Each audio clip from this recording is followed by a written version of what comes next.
ఈరోజు నర్వ మండల కేంద్రంలో భారతీయ జనతా పార్టీ నిర్వహించినటువంటి 500 రూపాయల బోనస్ పైన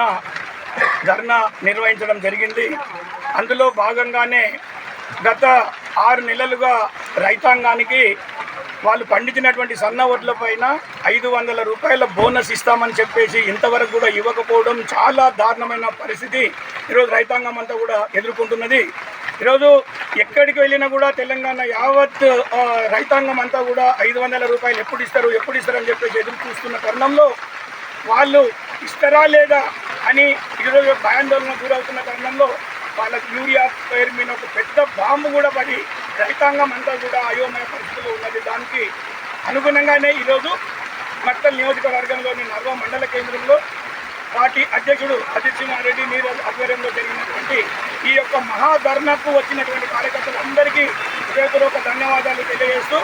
అదేవిధంగా నిన్న జరిగినటువంటి ఉపరాష్ట్రపతి ఎన్నికల లోపల సహకరించినటువంటి ఎంపీలందరికీ మరొకసారి ధన్యవాదాలు తెలియజేస్తూ, జీఎస్టీని తగ్గించినటువంటి నరేంద్ర మోడీ గారికి, అదేవిధంగా నిర్మలా సీతారామన్ గారికి ఈరోజు నర్వ మండలంలో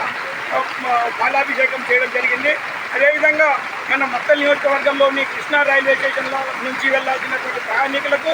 గత 10 సంవత్సరాలుగా ఇబ్బందులు పడుతున్నటువంటి ప్రయాణికులను దృష్టిలో పెట్టుకొని అరుణమ్మ గారు కేంద్ర మంత్రివర్గంతో మాట్లాడుకొని మన కృష్ణాలో 3 రైళ్లను ఆపే విధంగా, అదేవిధంగా మహబూబ్ నగర్లో 2 రైళ్లను ఆపే విధంగా, జడ్చర్లలో 2 రైళ్లను ఆపే విధంగా కృషి చేసినందుకు అరుణమ్మ గారికి కూడా ఇక్కడ నర్వ మండల కేంద్రంలో పాలాభిషేకం చేయడం జరిగిందని ఈ సందర్భంగా తెలియజేస్తూ,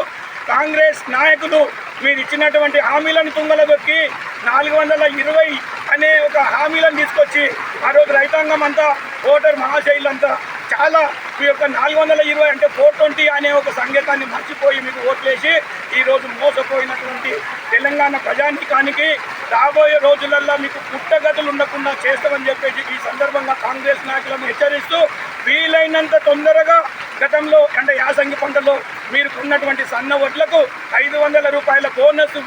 వీలైనంత తొందరగా విడుదల చేయాలని, అదేవిధంగా ఇప్పుడు